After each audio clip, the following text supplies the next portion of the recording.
Sejam bem-vindos ao episódio 42 do 433 Losango. Em final de época, as ligas, tudo está a terminar nesta época desportiva. Vamos ter o europeu, mas ainda vamos ter que esperar um bocadinho para ter competição. De qualquer das formas, importa falar naquilo que se passou no último fim de semana. Portanto, no passado fim de semana, vimos como os campeonatos chegavam ao seu final, havendo já poucas coisas a definir nos topos das classificações, na maioria das ligas, pelo menos. E já iremos analisar aquilo que foi o último fim de semana de competição no futebol nesta época. Por cá, jogou-se o último desafio do ano, com a final da Taça de Portugal, entre o Braga e o Benfica. Como é sabido, foi o Braga de Carvalhal que levantou a taça, conquistando o seu terceiro troféu e o primeiro da carreira do treinador. Um justo prémio a coroar um trabalho com muito mérito e capacidade, o que, aliás, é já habitual no historial do treinador. Sobre o jogo, é inegável que fica marcado pela expulsão do guarda-redes do Benfica aos 16 minutos, obrigando Jesus a mexer no 11 e alterando a face de um desafio tão decisivo como este. No entanto, só junto do intervalo o Braga consegue capitalizar a sua superioridade numérica, marcando o primeiro golo aos 45 minutos mais 2. Na segunda parte, mais oportunidades surgiram de parte a parte, mas foram os arsenalistas que aumentaram a vantagem e arrumaram a questão aos 84 minutos, acabando por vencer o jogo e o troféu. A festa essa ficou estragada pouco antes do fim do jogo, com as cenas estúpidas e sempre lamentáveis entre elementos de ambas as equipas. Assim, ao invés de uma ocasião totalmente virada para a festa, tivemos para sempre a recordação de um senão, digamos assim, triste, que ficará na nossa memória. De qualquer das formas, fica também que o Sporting de Braga venceu um troféu importante e o Benfica acaba a época sem qualquer título ao fim de um enorme investimento. Fica apenas por realçar que a Supertaça fica já então marcada entre o Braga e o Sporting, que se sagrou campeão nacional, como se sabe. Será, pelo menos no papel, mais um belo jogo com duas equipas que, a jogar bom futebol, serão dignas vencedoras do troféu no final de vencerem as duas competições que agora terminaram. Ficamos, pois, à espera deste encontro, despedindo-nos assim de uma temporada atípica, no entanto, muito emocionante e intensa, como aliás se deseja em Portugal. Bruno, muito boa noite. Estávamos a falar em off, tu viste o jogo com muito interesse. Qual a leitura que fazes deste último desafio da época cá em Portugal? Boa noite a todos os que nos estão a ouvir.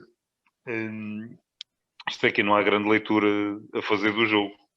O jogo basicamente acabou com a expulsão do Elton Leite logo aos 16 minutos.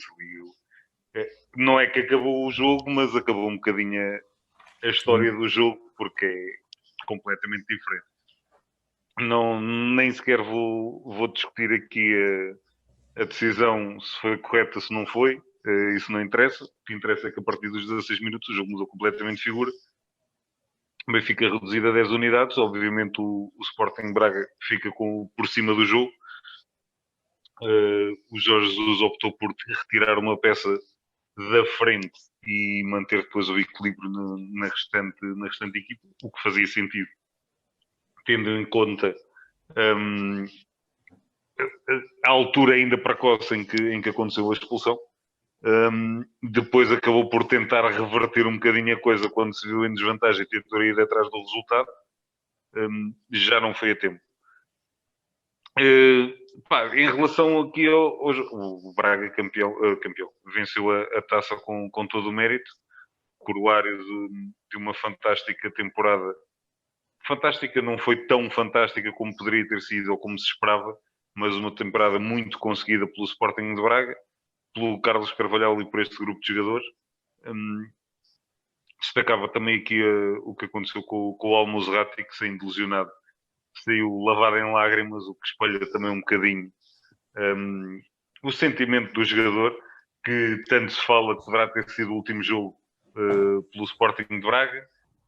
Veremos se é ou não, mas provavelmente soou ali um bocadinho a despedida e queria se despedir de outra forma. A referir só que, infelizmente, esta final da taça não foi disputada no Jamor como seria expectável, ou como seria tradicional. Tudo bem, vivemos tempos de Covid e toda aquela festa envolvente da taça não se poderia realizar, tudo compreensível.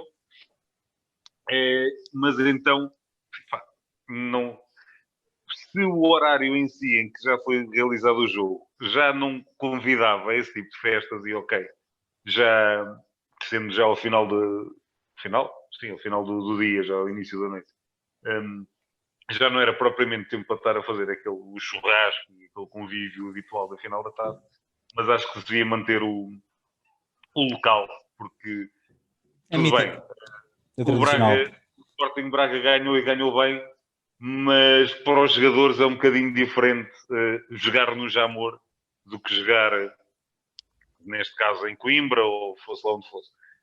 Se podem dizer, mas o estádio não tem as condições ideais.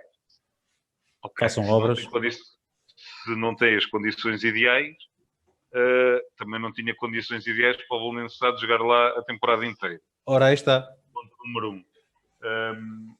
E se não serve para realizar a final da taça, na minha opinião, devia ser substituído por um estádio também algo icónico ou com algum peso na história do futebol português, como é o do Jamor.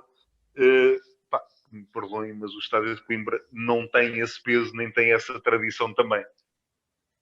Isto pode-se resolver de várias formas, ou se começa a fazer como se faz noutros países, em que a final é a duas mãos e independente, consoante as equipas que chegam à final, jogam um jogo em casa e outro fora, e resolve-se assim. Ou podem pôr a final a ser disputada cada ano, como acontece, acho que em Espanha, cada ano aquilo é jogado num estádio diferente e é anunciado, tipo, como é a final da Liga dos Campeões.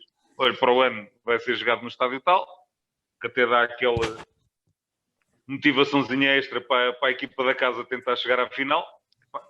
Agora, isto de se disputar uma final a Coimbra, para mim não faz grande sentido. E nestes casos, quando são estas finais, lembro-me sempre, não jogando, como eu digo, não jogando no Jamor, nós temos os estádios do Algarve aqui, a ganhar pó. É para a taça da Liga. Quando se lembram. Para mim fazia mais sentido estes jogos serem jogados ali. Ok, não é um estádio, como eu disse, não é um estádio icónico. Que tenha ali um icónico, que tenha assim uma grande envolvência. Ao menos que sirva para isto, porque ninguém joga lá, ninguém quer usar aquilo para nada. Ao menos que sirva para estas finais, já que foi feito. O Euro 2004 deixou muitas heranças dessas, Bruno, realmente. Porque, parecendo que não, o estádio de Coimbra, pelo menos a Académica, joga lá regularmente. Pois. No estádio do Algarve, jogam os mosquitos e as formigas, de vez em quando. Assim, ou quando havia aqueles torneios de início de temporada, lembras-te, com 4 equipas? Certo, e pode haver, mas ao menos que sirva para isto. Acho que fazia um bocadinho mais sentido. Da Taça de Portugal e da curta análise que foi a Taça de Portugal, podemos passar já para as notícias dos últimos dias, com uma boa novidade. Realmente houve quem conseguisse não tremer, mesmo jogando fora, Bruno, e as cores luzes andaram alto e bom som a serem comemoradas e usadas como base para uma vitória num campeonato que já se escapava há algum tempo. Já lavou essa parte. Eu na análise aqui à taça não falei daquele momento que tu referiste, daquele triste momento, porque também, infelizmente, queria aqui nas notícias também chamar a atenção para mais 2 ou 3 situações. Não me troques as voltas assim, rapaz, que eu faço a introdução dos temas e tu viras isto ao contrário de um momento para o outro, pá. É o que tem de ser.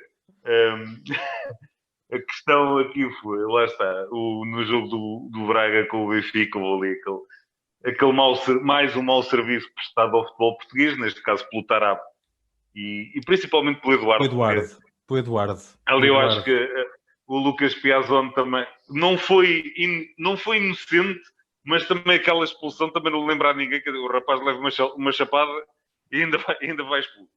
Apesar de ele também ter dado ali início à coisa. Agora o Eduardo não tinha nada a se meter e depois também o Rui Costa também fez uma fraca figura fizeram a envolver com o Eduardo. Isto mais uma vez já não é caso virgem no futebol português, é mais um mau serviço prestado pelos envolvidos no futebol. E aquilo que eu sempre tenho dito aqui, esta malta tem que se mentalizar de uma vez por todas que são exemplos para crianças, para jovens que estão a assistir em casa. E isto, vou pegar nisto porquê? Porque 2 notícias que eu queria também falar, 2 jogos que aconteceram este fim de semana, um deles foi o derby que decidiu o título da Liga BPI, feminina, que coroou o Benfica como campeão nacional, Grande num jogo muito, muito bem disputado contra o Sporting. Grande jogo. Em que o Sporting deu uma excelente réplica, acabou 3-0 o jogo para o Benfica, mas o Sporting bateu-se muito bem. E que depois houve a situação, o Sporting lá está, equilibrou muito o jogo, o Benfica entrou muito bem, marcou cedo, e depois há a expulsão da Ana Capeta, por acumulação de amarelos, que vai completamente cabeça perdida já para o balneário e faz mais um gesto fantástico, fez um pirete para o banco do Benfica, que obviamente também alguma coisa há de ter dito, mas mais uma vez, e eu aqui não condeno de toda a jogadora, porque viu-se claro, ela ia a chorar, viu-se claramente que ia de cabeça perdida, mas é daquelas situações, é o que ela vê no futebol diariamente e constantemente em Portugal. Portanto, se nós temos um treinador da Primeira Liga que faz aquilo para um banco onde está sentado um senhor do futebol português, porque é que a Ana Capeta não pode fazer aquilo para o banco de alguém que lhe chamou também qualquer coisa que não devia? É mais do mesmo. É mais do mesmo. E aqui queria só, já que falei neste jogo, como eu disse, um excelente jogo de futebol, excelente propaganda para o futebol feminino, duas equipas que se bateram muito bem e destacava só que a jogadora do Benfica, que foi para mim a melhor jogadora em campo, que foi a Chloé Lacasse, que a mulher vai de moto quando as outras vão a pé, que foi uma coisa impressionante. O que a mulher correu o jogo inteiro é que foi os 90 minutos, ajudou muito a defender também, e lá na frente, cada vez que ela agarrava na bola, era um ver se havias para parar. Fez uma assistência, marcou um gol e acabou por renovar o contrato ontem, se não estou em erro, foi também. Portanto, queria destacar essa jogadora. E depois, também o mesmo algo semelhante se passou no clássico das equipas B, que põe em jogo a manutenção do Futebol Clube Porto B na Liga 2. Sabe-se em que no final do jogo o Francisco Conceição também se pegou com um jogador do Sport Lisboa Benfica. Neste caso, é mais triste, para quem não sabe, o Francisco Conceição jogou ainda muitos anos na formação do Benfica também. Eu não consegui perceber ao certo nas imagens que eu vi quem é que era o jogador do Benfica. Isto porquê? Porque eu li duas notícias sobre aquilo e cada uma delas referia um nome diferente. Num dizia que era o Diogo Mendes, no outro dizia que era o Frimpong. Eles têm uma fisionomia semelhante e ao longe e no meio da confusão não consegui perceber qual deles era. Independentemente disso, seja qual dos dois for, os dois foram companheiros do Francisco do Rodrigo Conceição no Sport Lisboa e Benfica. São jogadores que já estão no Benfica B há muito tempo, do Rodrigo Conceição. Foi o Rodrigo. Foi o Rodrigo. O Francisco depois foi lá, aí é a parte que é normal, ver o irmão metido na confusão, logo lá meter, como é óbvio. E lá está, meteram-se um monte de jogadores também. Foi aquele sururu habitual. Mas é tal coisa, aqui acho mais triste, porque lá está, ter havido ali uma boca qualquer do jogador do Benfica, eles pegaram-se, o Benfica depois empurrou o Rodrigo Conceição. Foram ex-companheiros. Essa para mim foi a parte que eu achei mais triste, é que foram ex-companheiros. Partilharam o balneário durante muitos anos, que o Rodrigo Conceição, se não estou em erro, ainda jogou alguns 4 ou 5 anos na formação do Benfica. Portanto, não foi propriamente passar ali um aninho e foi a vida dele. Claro. Esteve lá ainda há algum tempo. Tudo bem, podiam não se dar bem dentro do balneário. Até pode ter acontecido, mas não seria propriamente a coisa mais normal. Mas isto para dizer o quê?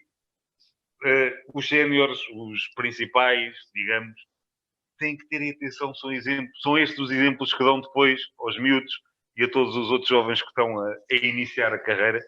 Não é mau.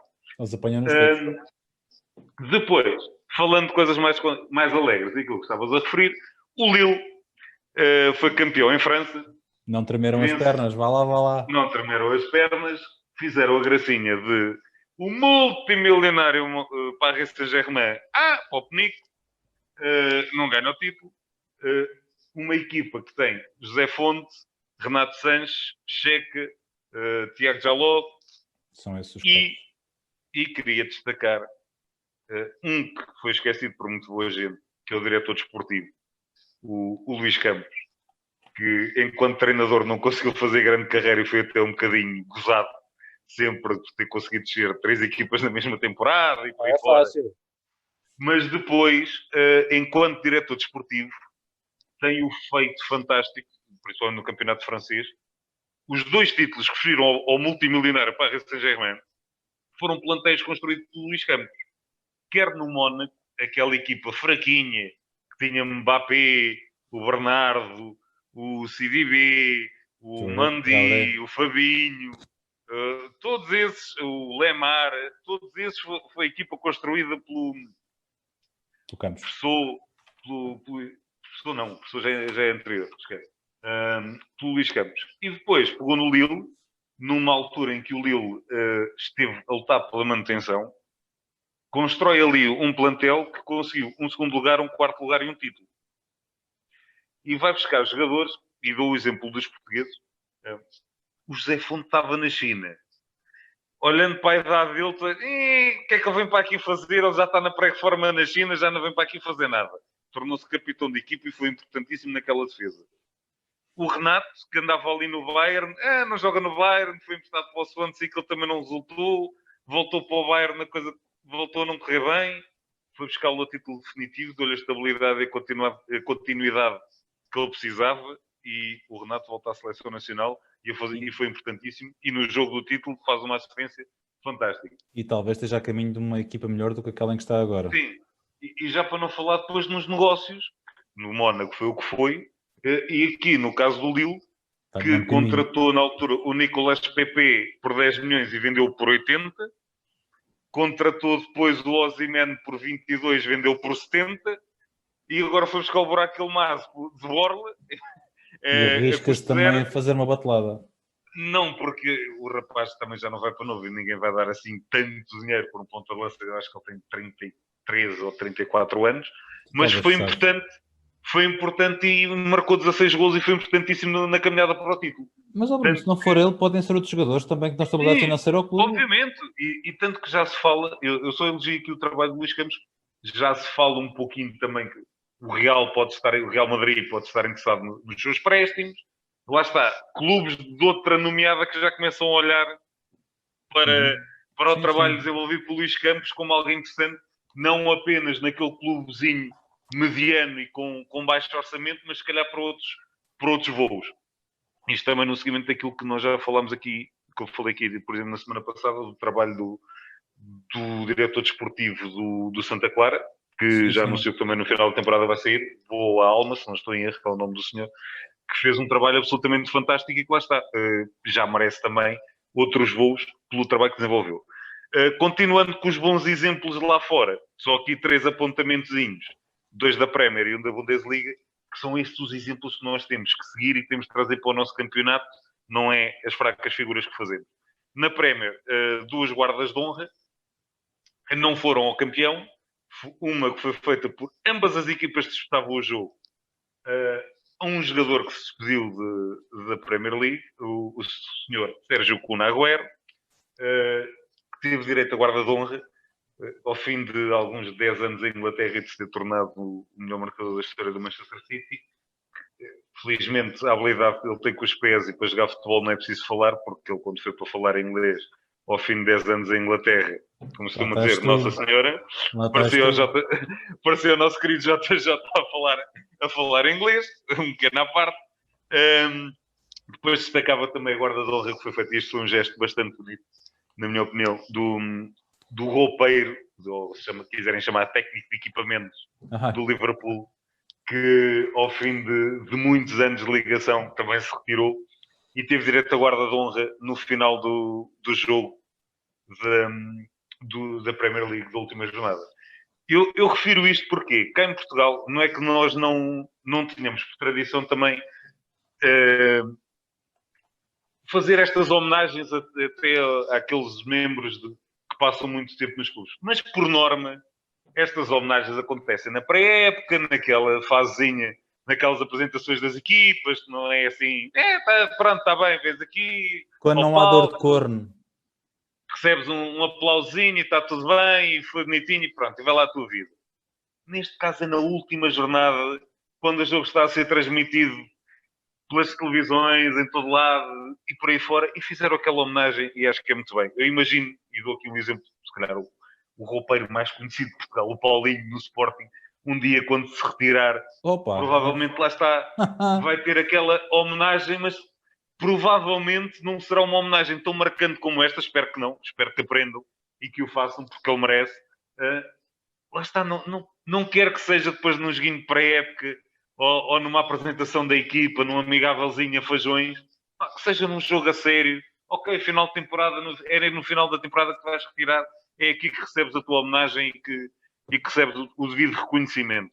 Acima de tudo é isso, e principalmente porque esta última jornada já contou com o público e foi importante ter este gesto.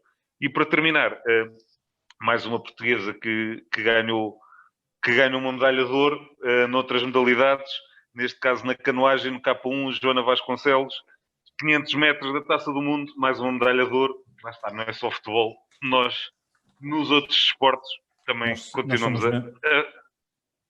nós somos mesmo muito bons, pá, no desporto. Nós estamos é um país pequenino, tendo em conta a população que temos, é muito bom. A quantidade de títulos e de medalhas que conseguimos. Fantástico.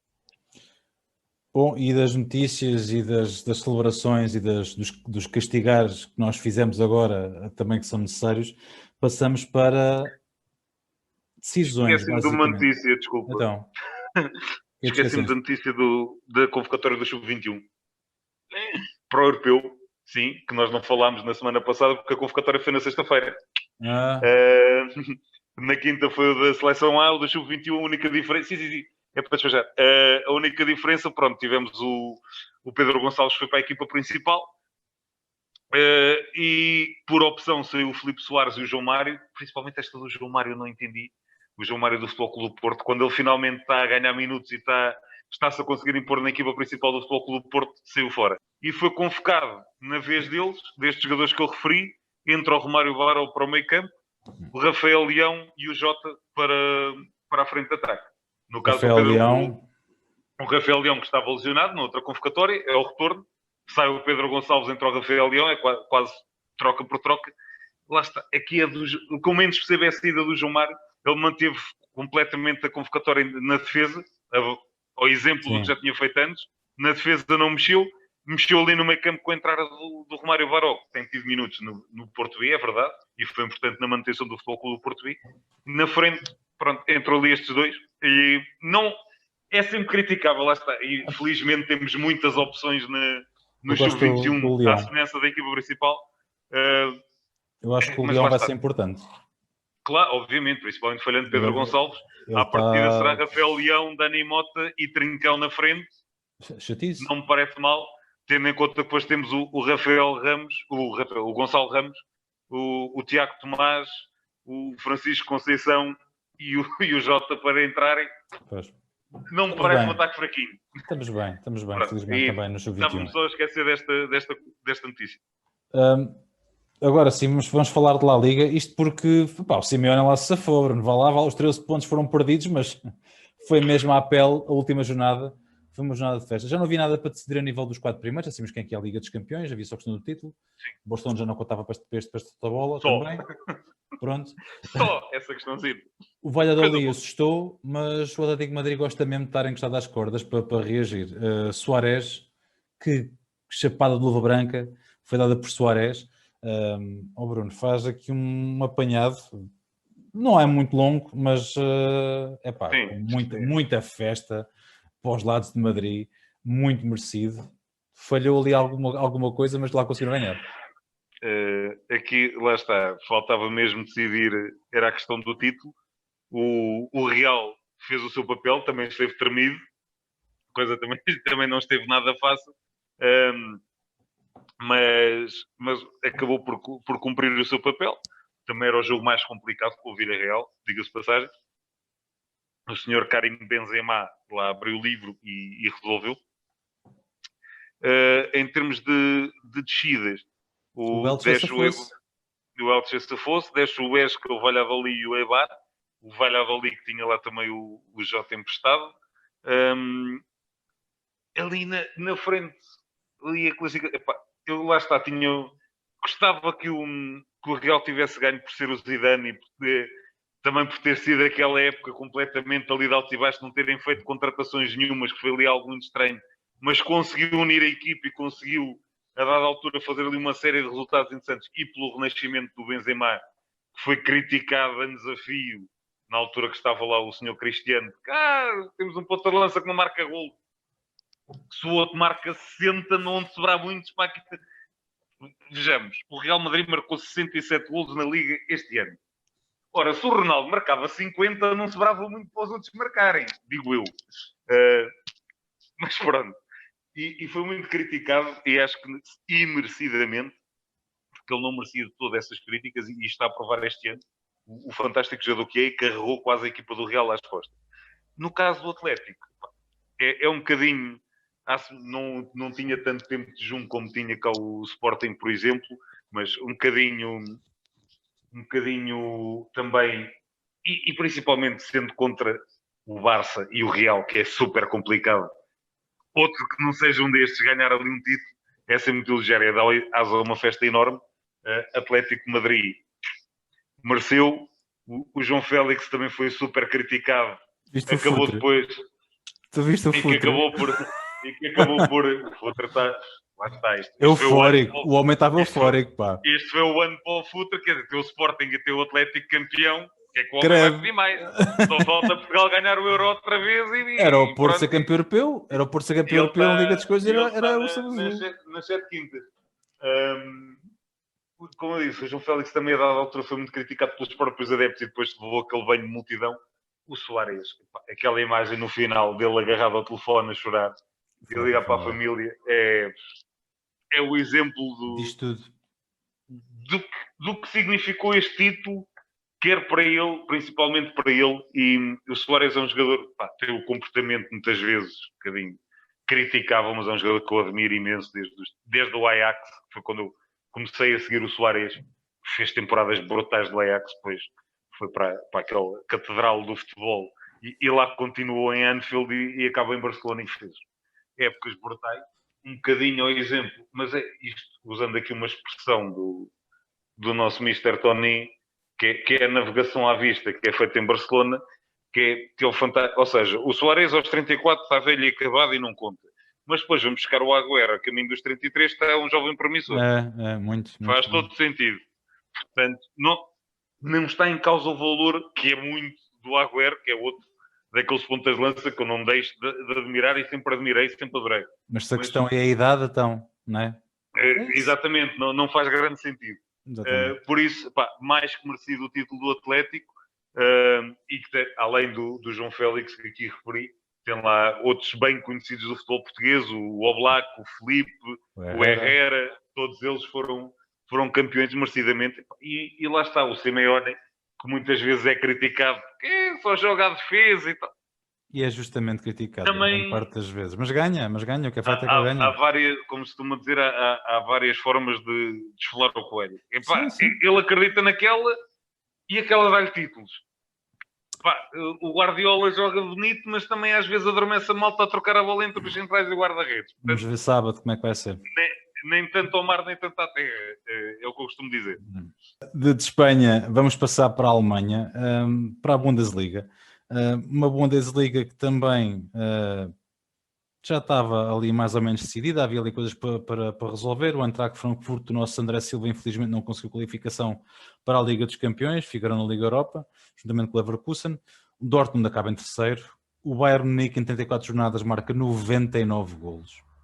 A Lewandowski lá bate o recorde do fantástico Müller. Do Müller. E como tu tinhas falado, também havia aqui algumas questões para decidir aqui na parte de baixo da tabela classificativa também. Não do Schalke, mas ali... O Schalke ainda estava ali O Schalke, coitadinho, sofreu 86 golos em 34 jornadas.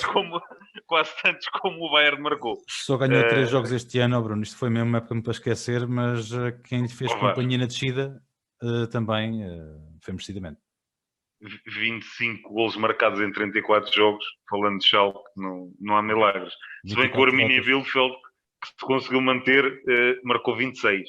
A diferença é que sofreu 52 em vez de sofrer 86. E teve menos 7 derrotas. Lá está. São 34 golos de diferença, ou seja, é menos um gol por jornada que eles sofreram. Sim, sim. É normal. Aqui destacar também é que são dois históricos que descem. Desce o Werder Bremen e desce o Schalke. E o Colónia vai ali disputar o play-off. Isto não... uma época um bocadinho atípica na Alemanha, principalmente quando o Union Berlin vai às competições europeias. Acabados de subir divisão, pá. Ora, aí está. Superligas e tais. E depois há esta malta que aparece ali. Olha, nós também jogamos. Ninguém nos conhece. Jogamos à bola. Isso. Destacava aqui. É tal. Lewandowski bate o histórico e mítico recorde do Gerd Müller. Que durante anos nunca ninguém vai chegar lá perto sequer. E o Lewandowski chegou. E a juntar aos 41 gols tem 7 assistências. Também destaco isso. E aqui li hoje uma do Uli Younes, do Uli Younes não, do presidente agora do Uli Younes, era o antigo presidente do Bayern, do Rumaniga. Que lhe perguntaram, então Lewandowski não está à venda. Meu amigo, claro que não está à venda. Um homem com os 32 anos marca-me 41 golos e tem muitos anos por frente na Bundesliga e que é o melhor do mundo, mas eu vou vendê-lo. Está doido, nem penso. Pronto, arrumou ali a questão. E depois queria destacar, esqueci-me há bocado nas notícias, referi que havia um destaque também da Bundesliga e depois acabamos de não falar nele. Falo agora. Falámos aqui falaste no Bayer Leverkusen que se qualificou para a Liga Europa e houve aqui a despedida dos irmãos Bender. E depois foi, pá, ainda bem que lembraste disso. O Lars e o Sven Bender. Isso foi lindo. Sim, e é por isso que eu queria falar nisto nas notícias, não falei, falo agora. Estes dois irmãos que fizeram uma carreira sempre em paralelo, só se separaram a dada altura, que um deles foi a jogar para o Dortmund, porque eles vieram do Munique 1860, se não estou em erro, depois vão parar ali a Leverkusen, e entretanto o Lars Bender vai jogar para o Dortmund durante muitos anos e depois voltou a juntar-se com o irmão em Leverkusen. Neste caso, o Leverkusen jogou fora com o Dortmund, perdeu 3-1, e quando o jogo está 3-0, o Haaland marcou 3-0 aos 84 minutos, e aos 89, o treinador do Leverkusen, e muito bem, substitui um irmão pelo outro, vais lá jogar o minutinho também, vais ter a despedida. É aí tudo normal. E coisa que qualquer treinador faria. Depois há um penalti a favor do Leverkusen. E o treinador, e muito bem, diz assim, olha, Lars, vais-te marcar. Estou a marcar o penalti. E o guarda-redes do Dortmund pensa assim, ok, este 3-1 ou 3-0 é igual, vira o disco e toca o mesmo. E uma vez que o Lars até jogou no Dortmund, ele nem se mexeu e permitiu que o companheiro marcasse o gol na despedida. É isto que nos faz gostar do futebol e é isto que nós dizemos. Por isso é que isto não é só um jogo, é mais porque há estas atitudes e lá está. E no fim, quando muita gente ainda ficou assim na dúvida, mas ele não se mexeu de propósito. O Burki piscou o olho ao Lars Bender, vai cumprimentá-lo, tipo, ok, está-se bem, está vestido do golinho, vai lá. E vêm depois as virgens ofendidas dizer e tal, mas isto põe em causa a verdade esportiva e coisa. Meus amigos, 3-0 ou 3-1 era exatamente a mesma coisa. É o minuto 90. Eles não iam fazer uma remontada para virar o jogo. O próprio Leverkusen não ia sequer tentar isso. Percebeu que aquilo foi a oferta para a despedida e está feito.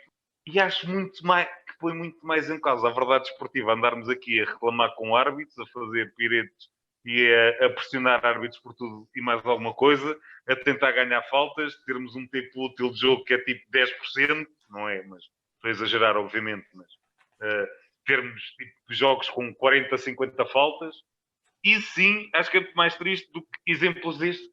O jogo está decidido. Fez um gesto brutal para um companheiro, e lá está o exemplo mau que eu dei há bocado das equipas B, em que 2 ex-companheiros pegam no final do jogo. Aqui 2 ex-companheiros, ok, ofereço-te um golinho, é a tua despedida, vais pendurar as botas, está tudo certo.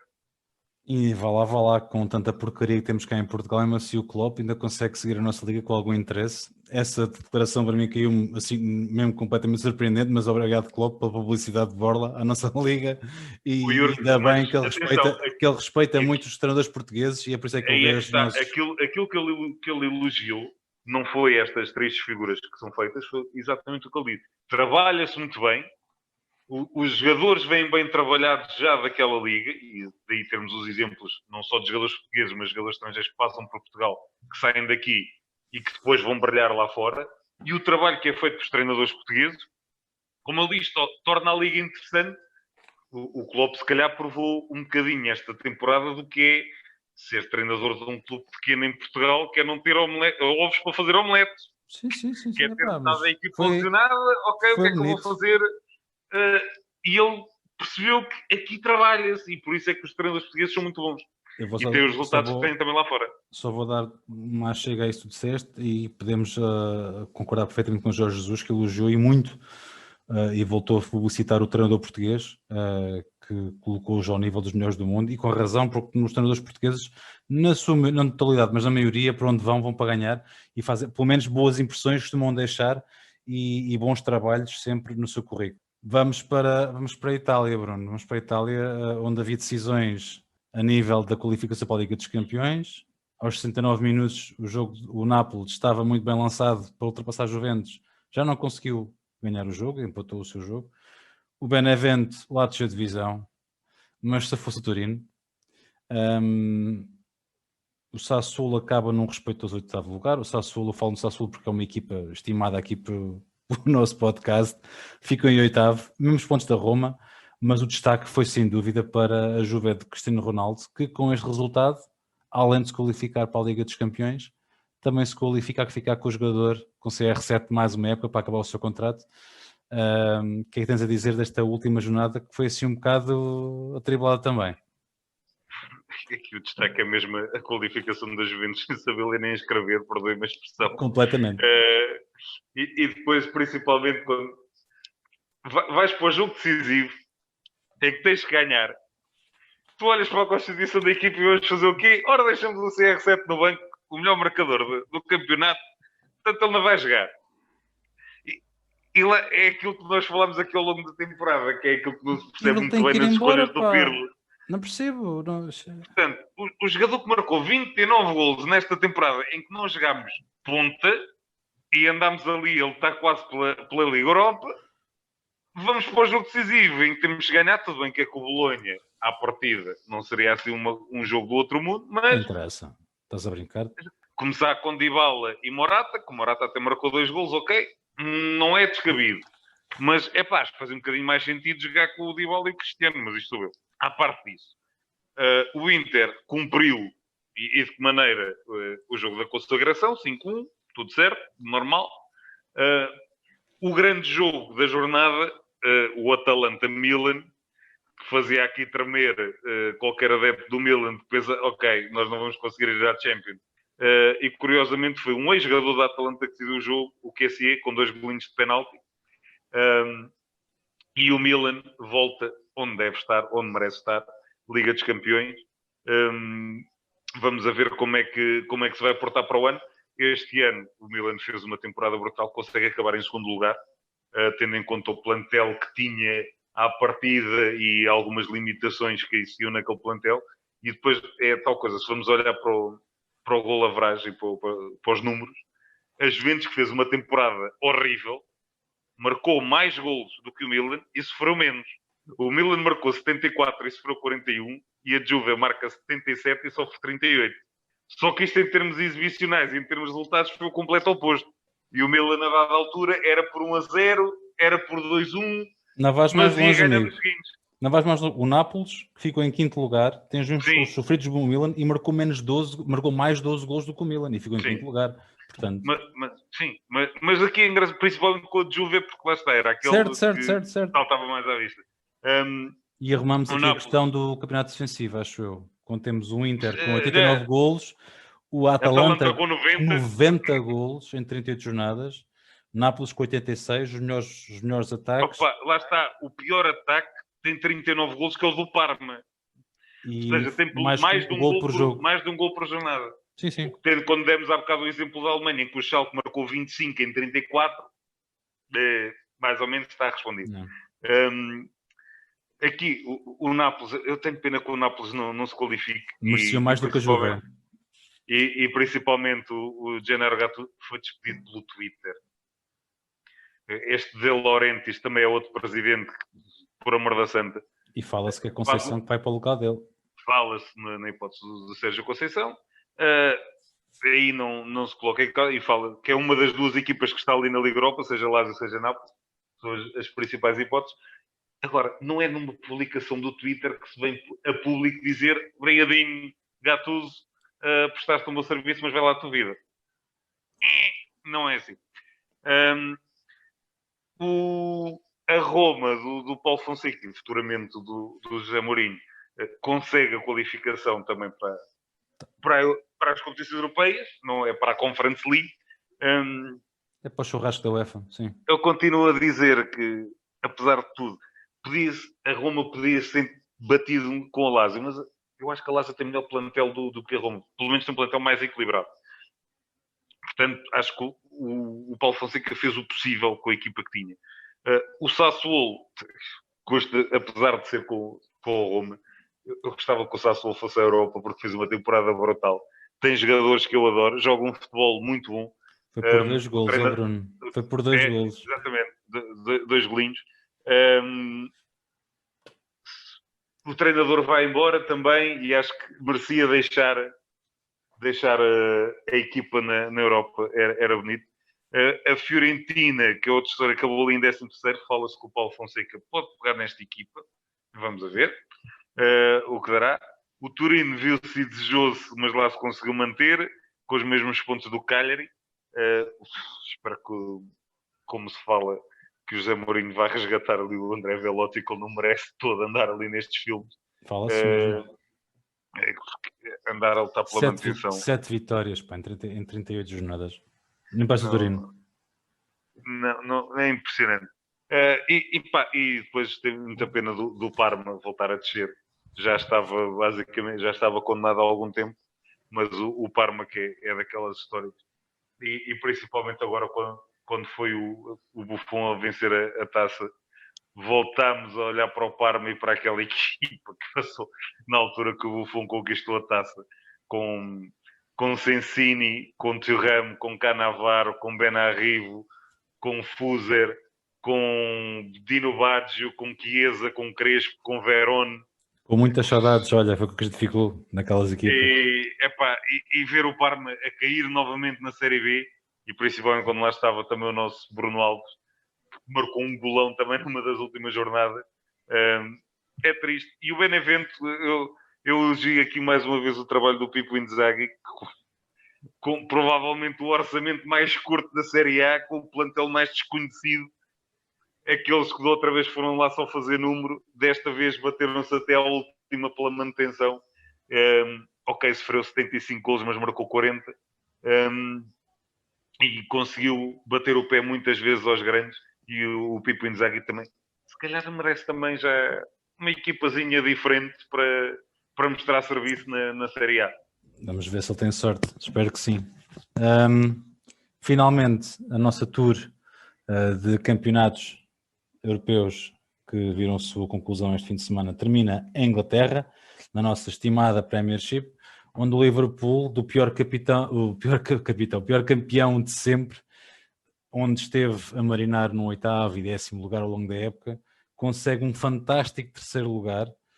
O Leicester fica em 5º, o Chelsea lá se consegue safar, o Tottenham consegue qualificar-se para o churrasco da UEFA, fica apenas um ponto à frente do Arsenal, e o West Ham, que esteve lá em cima tanto tempo, acaba com 65 pontos, a 2 apenas da Liga dos Campeões.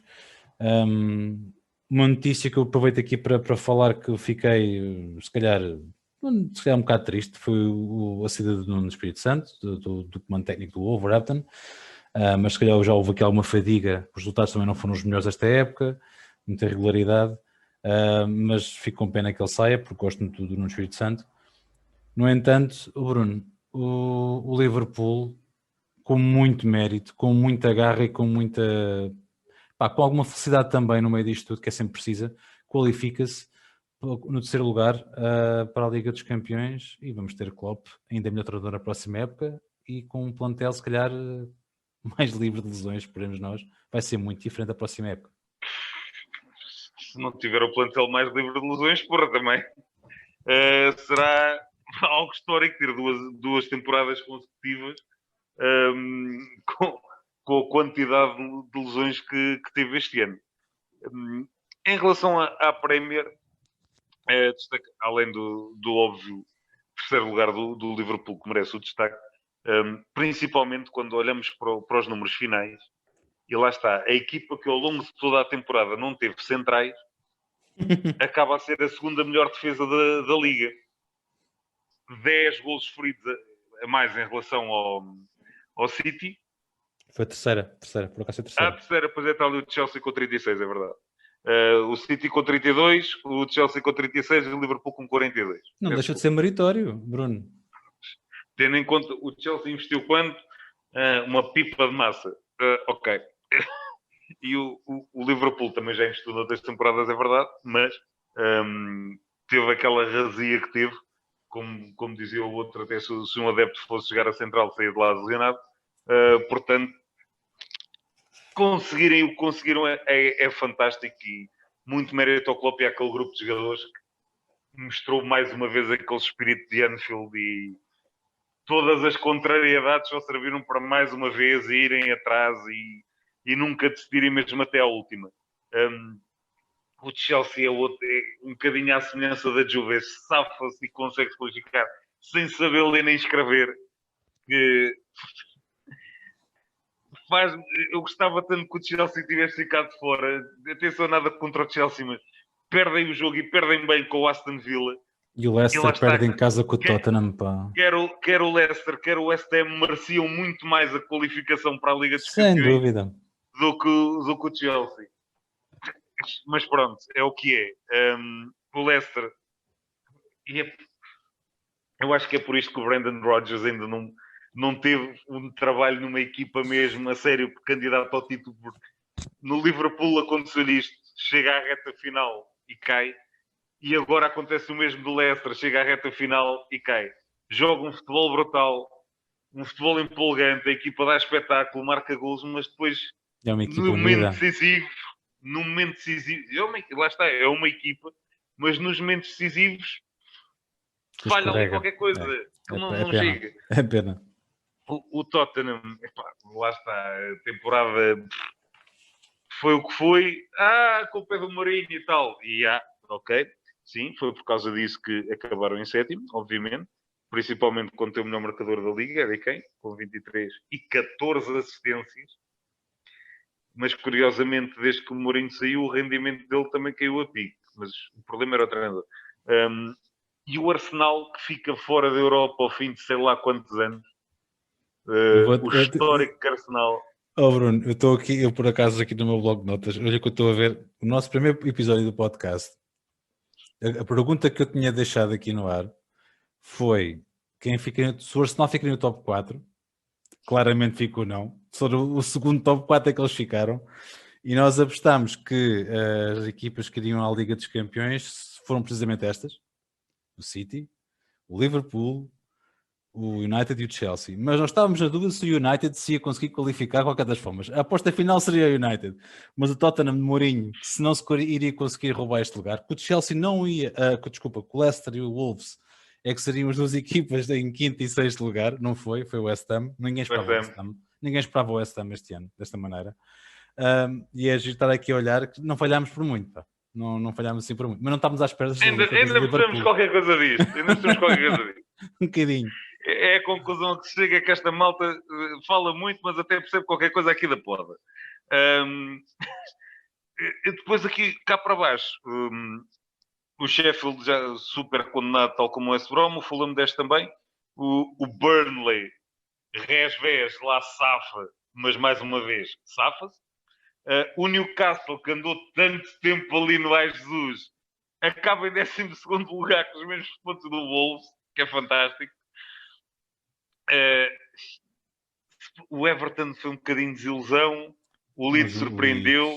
O Leeds surpreendeu. Bielsa? Sim. E destaco também uma publicação que eu vi esta semana sobre o número de sprints e a distância percorrida em sprint das equipas da Premier, em que tinhas ali um amontoado todo com as equipas. Tinhas o Wolves cá em baixo, que era aqueles que quase não faziam sprint, apesar de terem o Adama Traoré na equipa, que é o engraçado. Se bem que explica o porquê dele raramente jogar. E depois tinhas o Leeds que estava quase fora do gráfico, que quer em distância, quer em número de sprints ao longo do jogo, aquilo era uma coisa que estava destacadíssima, tipo num mundo à parte. É uma curiosidade apenas, mas não deixa de ser engraçado.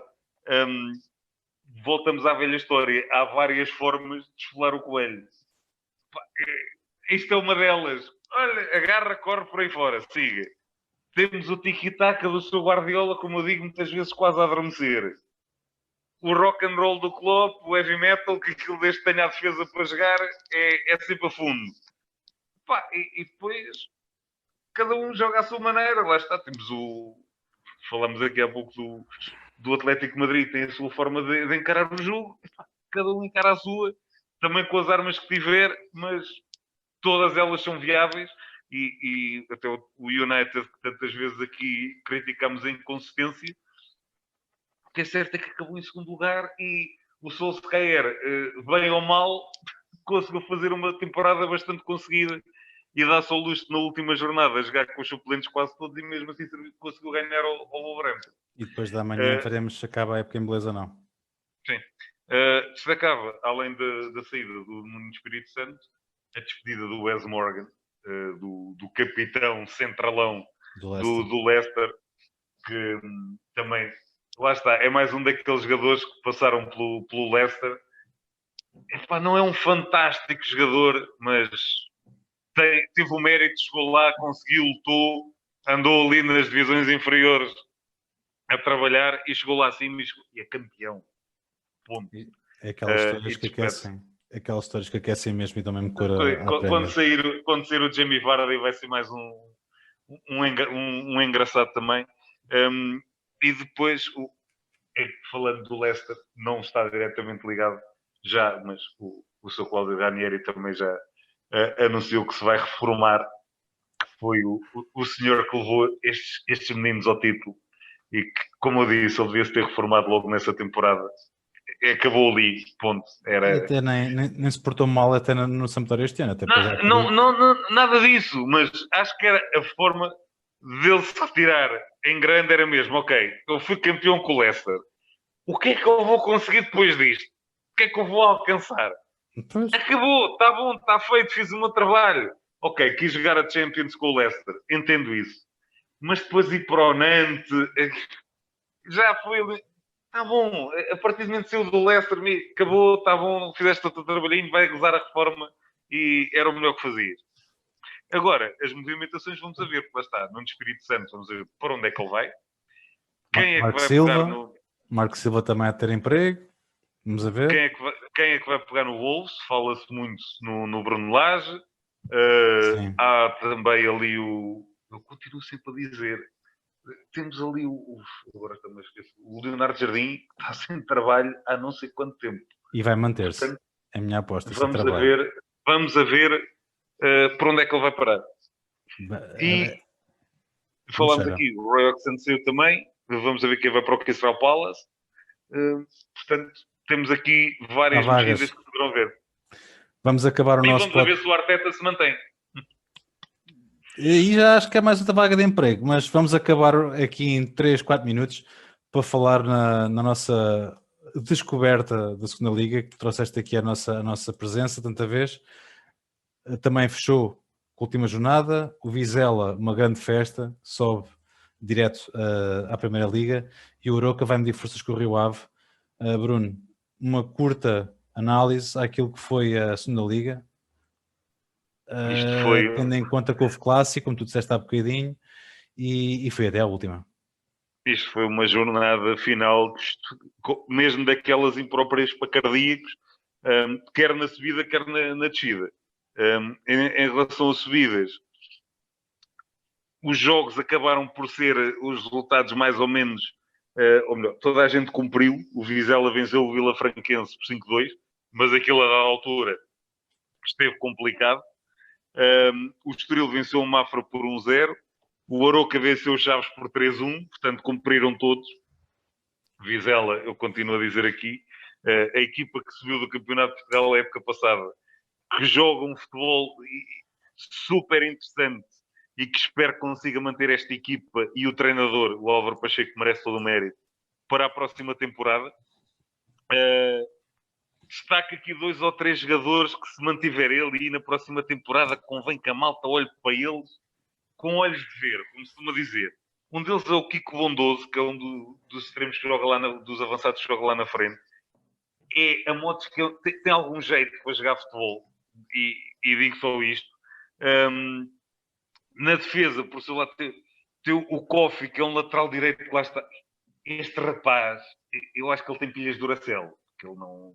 E tem recarga, porque ele não para, ele corre o jogo inteiro, é uma coisa impressionante. Às vezes a tomada de decisão não é melhor, mas ele aos 90 minutos ele arranca por ali fora e ninguém o segura. Ponto. Do outro lado tem um lateral esquerdo também muito interessante, o Rafael Guzo, que fez formação no Benfica, que passou pelo Chaves, que está um senhor jogador a jogar neste meio campo, com o Kofi, que é o outro. Tem ali, o Kofi está aqui repetido, está aqui um errozinho, peço desculpa. E induziu em erro, não o Kofi, é o Samu, que era o outro jogador que eu queria destacar, do meio campo. Muito interessante, tiveram o melhor marcador da segunda liga também, o Cassiano, com 16 golos. Ponta de lança que já passou pela primeira liga, creio que pelo Nacional da Madeira, se não estou em erro. Se mantiver a equipa, está uma equipazinha engraçada para na próxima temporada surpreender. O Estoril, também, muito mérito para aquela equipa e é campeão com todo o mérito. A Briosa ficou no primeiro dos últimos, fica à porta, no quarto lugar. Ficou um bocadinho assim. Andou muito tempo em lugar de subida. Este final de temporada também foi um bocadinho atípico, mas também trocaram de treinador ali duas vezes, creio eu, pelo menos uma trocaram. O Feirense também a dada altura andou ali muito bem, também acabou por cair. O Chaves, havia vários candidatos à subida e na descida acabou por descer o Oliveirense e o Vila Franquense. O Varzim, que andou em último tempo, jornadas a fio, acaba em 15º. O futebol é fantástico. O Porto B esteve quase a descer. Mas se fosse por um pontinho, para terem noção, isto os últimos classificados foi Oliveirense 31, Vila Franquense 31, Porto B 32, Varzim 33. Miminho. Isto foi, e depois tinhas o Académico de Viseu com 36, o Covilhã, Mafra, Cova da Piedade, todos com 37. Portanto, isto foi mais que equilibrado, foi mesmo até à última. Tive pena do Vila Franquense, porque também tem uma equipa interessante. Passou por lá um treinador que eu aprecio imenso, o João Tralhão, que já fez trabalhos muito meritórios a nível da formação e que também foi despedido ali um bocadinho, acho eu, antes de tempo, que ele estava a conseguir por a equipa também a praticar um futebol interessante. E se calhar, se lhe tem dado mais tempo, ele tinha conseguido mais alguma coisa. Se bem que esta segunda liga, super equilibrada, como já tinha dito aqui, tem vários candidatos à subida e na próxima temporada, cheiro-me que é mais do mesmo.